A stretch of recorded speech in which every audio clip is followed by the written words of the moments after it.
దేశవ్యాప్తంగా సంచలనం సృష్టించిన పూణే కేతన్ హత్య కేసు దర్యాప్తులో కొత్త విషయాలు వెలుగులోకి వస్తున్నాయి. ప్రధాన నిందితురాలు సియా గోయల్ ను ఆమె ప్రియుడు చేతన్ బ్లాక్మెయిల్ చేశాడా అనే కోణంలో పోలీసులు విచారణ చేపట్టారు. ఆర్థిక లావాదేవీలపై కూడా దృష్టి సారించారు. పూణే కేతన్ హత్య కేసులో దర్యాప్తు ముమ్మరంగా కొనసాగుతోంది. దర్యాప్తులో భాగంగా సియా గోయల్ ఆమె ప్రియుడు చేతన్ మధ్య జరిగిన ఆర్థిక లావాదేవీలను పోలీసులు పరిశీలిస్తున్నారు.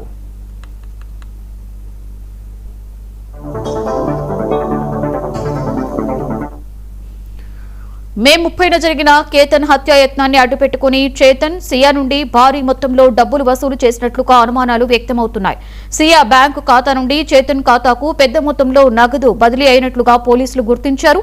ఈ నేపథ్యంలో ఇద్దరి బ్యాంకు ఖాతాలను ఆడిట్ చేస్తూ డబ్బు బదిలీల వెనుక ఉన్న కారణాలను అధికారులు ఆరా తీస్తున్నారు.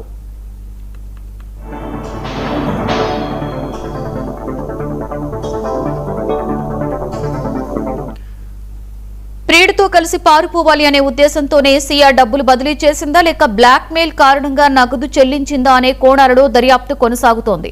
దర్యాప్తు పూర్తయ్యే వరకు ఈ అంశాలపై స్పష్టత రావాల్సి ఉందని, అన్ని ఆధారాలను సేకరించి కేసును ముందుకు తీసుకువెళ్తున్నట్లుగా పోలీసులు తెలిపారు.